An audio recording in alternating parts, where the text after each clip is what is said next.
자, 오늘도 이 하루 말씀과 또 성령으로 충만한 이 하루 되시기를 간절히 축원합니다. 오늘 말씀을 보면 사도 바울이 제3차 전도 여행을 마무리하는 장면에서 일어나는 사건입니다. 사도 바울은 사도행전 19장 1절부터 20장 1절까지의 기록에 따르면 에베소 지역에서 약 3년 동안 머물면서 복음을 전하게 됩니다. 그리고 이제 에베소 지역을 떠나 다른 지역으로 또다시 옮겨지게 됩니다. 그런데 사도행전 19장 21절을 보면 사도 바울이 가기를 원했던 두 장소가 등장합니다. 그것이 어디였을까요? 바로 예루살렘과 로마였습니다. 그럼 왜 사도 바울은 에베소 지역을 떠나 예루살렘과 로마로 가기를 원했을까요? 그것은 사도 바울의 사명 때문이었습니다. 우리가 알다시피 사도 바울은 누가 말린다고 또 누가 그 사명을 피하거나 도망갔던 사람이 아니었습니다. 예루살렘으로 가면 뻔히 죽을 것을 알면서도 사도 바울은 그 자리를 피하거나 또 그 자리를 도망갔던 사람이 아니고 오히려 사명으로 여겼던 사람이죠. 그리고 유명한 말을 남기고 예루살렘으로 떠나게 됩니다. 내가 달려갈 길과 주 예수께 받은 사명, 곧 하나님의 은혜에 복음을 증언하는 일을 마치려 하면은 나의 생명조차 조금 더 귀한 것으로 여기지 아니하노라. 그러니까 이 말씀은 사도 바울이 죽는 것을 뻔히 알면서도 사도 바울이 예루살렘으로 가면서 했던 사명문과 같은 이야기죠. 그렇게 사도 바울이 예루살렘으로 건너가 붙잡히게 됩니다. 사도 바울은 누가 말린다고 해서 그의 사명을 멈추거나 피했던 사람이 아니었습니다.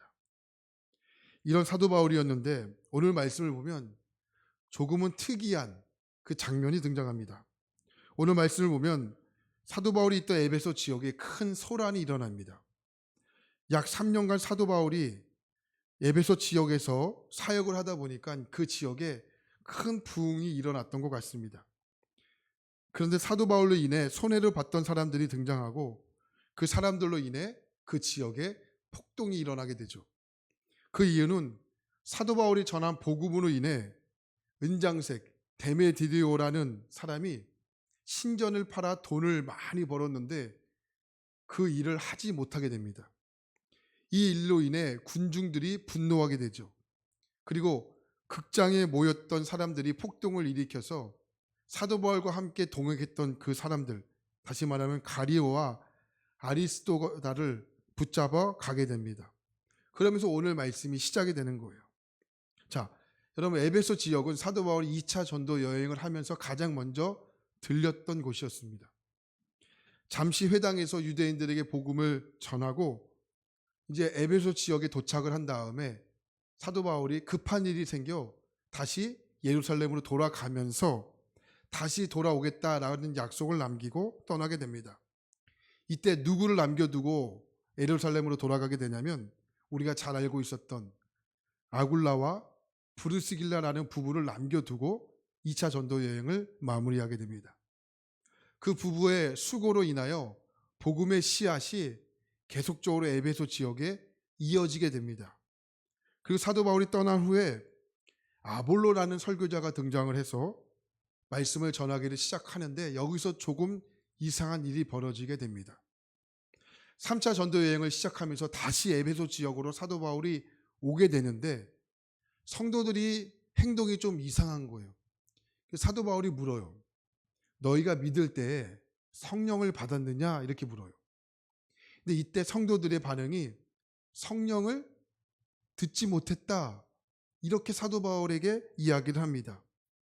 그래서 사도 바울이 그 성도들에게 안수하자 성령이 에베소 교회 성도들에게 임하게 되는 놀라운 사건이 일어나게 됩니다. 그리고 나서 사도 바울이 3년 동안 에베소 지역에 머물게 돼요. 그래서 두란노라는 지역에서 그 서원에서 사도 바울이 에베소 교회 성도들에게 제자 훈련을 시키죠. 제자 훈련은 간단했어요.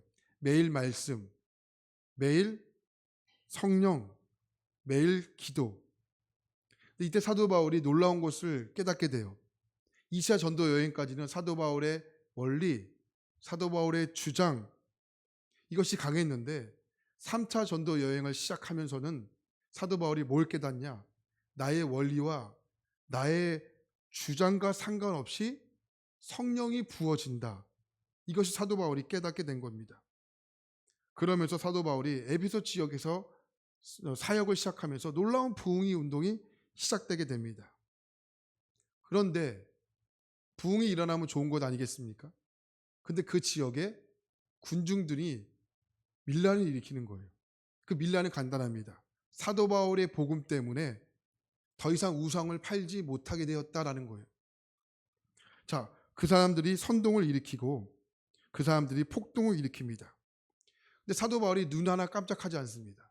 그러면서 그 폭동을 일으켰던 사람들에게 뭐라고 이야기합니까? 사람의 손으로 만든 것은 절대로 신이 될 수 없다는 거예요. 이 일로 사도 바울의 말로 인하여 많은 사람들이 분노를 더 일으키게 되죠.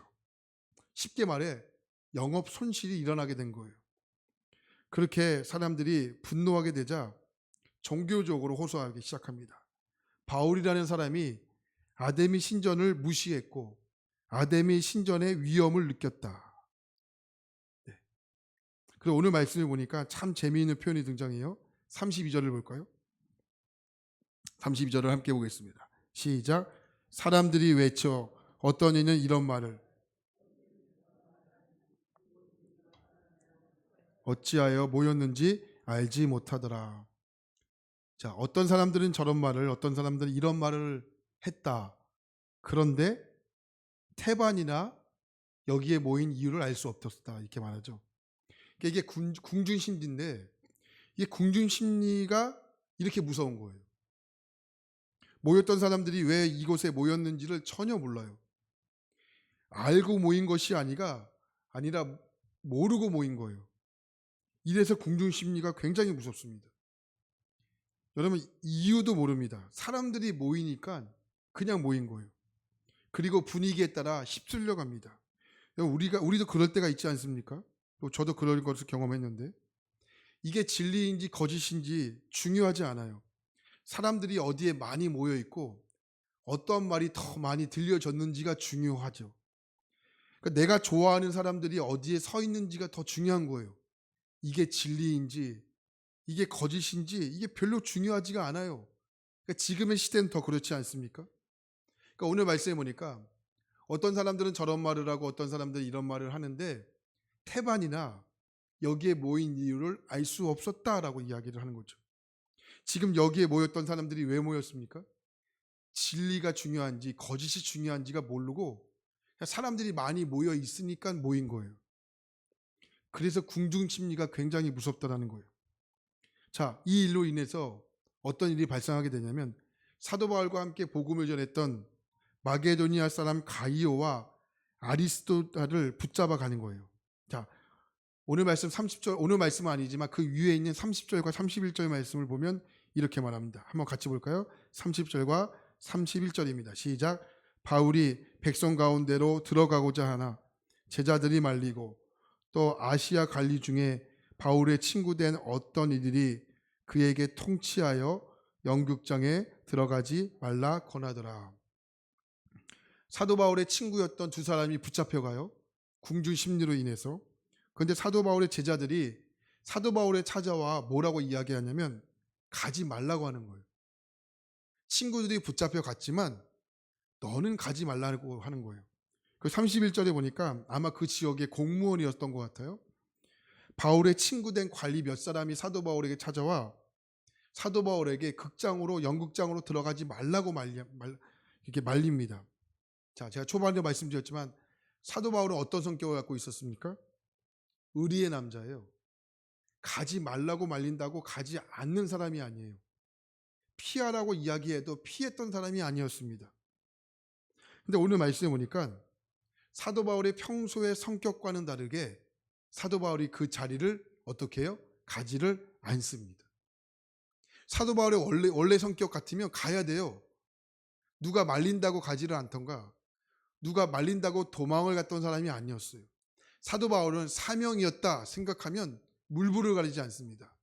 근데 오늘 말씀에 보니까 친구들이 찾아왔고 그 지역의 공무원이 찾아와 사도 바울에게 가지 말라고 호소하자 사도 바울이 그 지역에 그곳을 가지 않고 사도 바울이 다른 곳으로 피했다라고 성경은 말씀하고 있어요.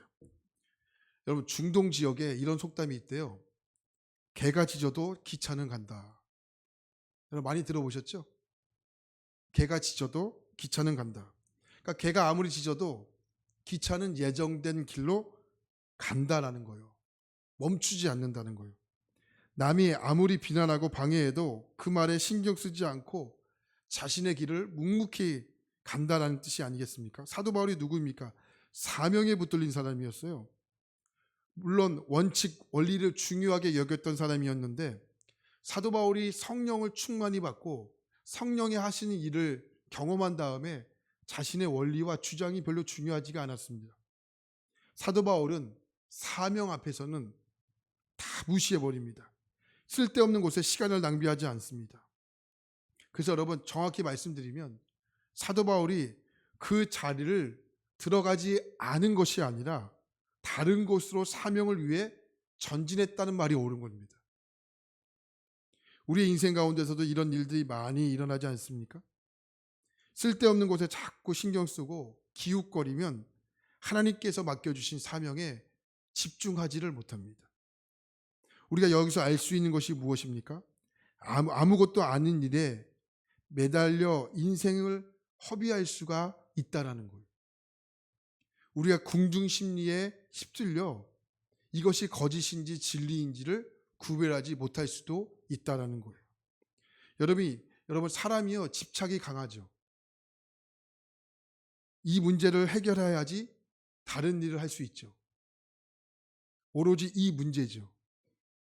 병이 나아야지만 다른 일을 할 수 있죠. 취업이 되어야지만 다른 일을 할 수가 있죠. 그러니까 모든 일이 사람이 집착이 강해서 이 일이 해결돼야지만 다른 일을 할 수 있는 거예요. 보십시오. 여러분 마귀가요. 우리가 집착이 강하기 때문에 죽을 때까지 과제를 던져줘요. 너 이 일에 집중해. 너 이 일에 집중해. 너 병에 집중해. 너 취업에 집중해. 여러분 우리가 별것 아닌 것 같으면 그냥 넘어가세요. 우리는 이 일이 끝나야지만 저 일을 감당할 수 있는 사람이 아니고 하나님의 사명이면 감당하는 거예요. 오늘 말씀에서 왜 이렇게 길게 상황을 설명하고 있을까요? 궁중들이 모였습니다. 사도 바울 입장에서 겁이 나지요. 친구들이 붙잡혀 갔습니다. 고민되지요. 가야 할까 말아야 할까? 지금 상황으로 보면 이거 위기죠. 그런데 여기서 주는 메시지가 무엇입니까? 하나님께서 주신 사명을 붙들고 전진하면 다른 문제들은 다 해결된다는 거예요. 사도 바울이 사명에 집중하고 갔더니 35절 이후로부터 보니까 어떤 일이 일어납니까? 하나님이 해결해 주시는 거예요. 서기장 한 사람이 등장해 이 모든 문제를 다 해결해 버립니다. 그리고 이 서기장이 말 한마디 하니까 궁중처럼 모여들었던 사람들이 안개처럼 다 흩어지는 거예요. 세상이 다 그런 곳이죠. 커 보이고 많아 보이고 웅장해 보여도 결국은 뭐죠? 안개라는 거예요. 그래서 너무 세상에 집착하지 말고 하나님께서 주신 사명을 붙들고 그 길을 전진하다 보면 그 일은 하나님께서 해결해 주신다라는 거예요. 20장 1절을 보면 어떻게 되죠? 그 일이 해결됐다는 것을 하나님께서 설명하지 않습니까? 죄송합니다. 개가 짖어도 똑같이 대응하지 말고 기차는 가면 됩니다. 바울은 사명에 전진했습니다. 오늘 하나님께서 우리에게 주신 하루는 사명을 위해서 주신 겁니다. 사명을 위해 여러분 최선을 다하시기 바랍니다. 그럼 사명이 뭡니까? 하나님께서 여러분에게 주신 일입니다. 어떤 사람들은 사업을 위해서, 어떤 분은 회사를 위해서, 어떤 분들은 가정을 위해서 하나님께서 여러분에게 주신 일이 하나님께서 나에게 주신 사명입니다. 여러분 오늘 그리고 복음 전파, 나에게 맡겨주신 일과 복음 전파가 여러분 사명입니다. 복음 전파는 언제 해야 됩니까? 조모할 때 대답하세요. 복음 전파는 언제 해야 됩니까? 때가 되나 때가 안 되나 전하면 됩니다. 그 결과는 주님이 거두어 가시는 겁니다. 그것에 붙들리는 저와 여러분의 삶이 되기를 간절히 바랍니다. 말씀을 정리하겠습니다. 사도 바울은 사명을 위해 전진했던 사람입니다. 사도 바울은 자기의 원리와 원칙을 따졌던 사람이 아니고 사명이라면 그 길을 포기할 줄 알았던 사람이고요. 그 길을 전진할 줄 알았던 사람입니다. 오늘 하루 하나님께 나에게 주신 사명을 위해 매진할 수 있기를 축원합니다. 오늘 주어진 이 하루도 믿음으로 사명에 붙들려 여러분의 가는 그 길이 사명이 완성되는 복된 하루, 복된 시간, 복된 생명이 되어줄 수 있기를 주님의 이름으로 간절히 축원합니다. 기도하겠습니다. 하나님, 사도 바울은 3차 전도 여행을 마무리하면서 사명을 위해 전진하죠. 이제 그 사명을 완수하기 위해서 죽는 것을 뻔히 알면서도 예루살렘을 향해 전진하고 로마를 향해 나아가게 됩니다. 사도 바울의 오직 그의 삶을 움직였던 것은 정도 아니고 원칙도 아니고 하나님 원리도 아니고 하나님께서 맡겨주신 사명이었습니다. 하나님, 오늘 우리도 사명을 위해 매진하게 하시고 나에게 주어진 일, 회사에서, 사업장에서, 학교에서, 가정에서, 또 오늘 만나는 사람들을 통해서 오늘 주신 사명을 잘 완성하게 하시고 때가 되나 때가 안 되나 복음 전파에 우리의 삶을 드리는 하나님의 복된 자녀가 되게 인도하여 주옵소서. 오늘 하루도 시작됩니다. 오늘 하루도 말씀으로 시작하며 말씀으로 마무리하는 복된 하루로 사용하여 주옵소서. 예수님의 이름으로 간절히 기도합니다. 아멘. 하늘에 계신 우리 아버지여, 이름이 거룩히 여김을 받으시오며 나라의 마옵시며 뜻이 하늘에서 이루어진 것 같이 땅에서도 이루어지이다. 오늘날 우리에게 일용할 양식을 주옵시고 우리가 우리에게 죄 지은 자를 사하여 준 것 같이 우리를 시험에 들게 하지 마옵시며 다만 악에서 구하옵소서. 나라와 권세와 영광이 아버지께 영원히 있사옵나이다. 아멘. 우리 이 시간 함께 말씀을 붙잡고 함께 기도하실 때 하나님, 오늘은 우리가 사명을 붙들고 시작하는 하루 되도록 도와주옵소서. 내 주장과 내 원리와 내 원칙을 따지는 것이 아니고 하나님의 사명이라면 그 길을 묵묵히 걸어가는 하나님의 사람들로 사용하여 주시옵소서. 또한 담임 목사님의 사역을 위해서 또 여러분이 가지고 오셨던 또 충분한 기도 제목을 충분하게 기도하신다. 오늘 삶의 현장으로 흩어져 승리하는 복된 하루가 되기를 간절히 축원합니다. 우리 이 시간 주여 한번 외치고 다 함께 기도하겠습니다. 주여, 하나님 감사합니다. 오늘도 우리에게 주신 이 하루가 우리의 하나님 정말로 복된 욕심을 위해서 살아가는 하루가 아니라 우리에게 맡겨진 이 사명을 위해서 매진하는 복된 하루가 되길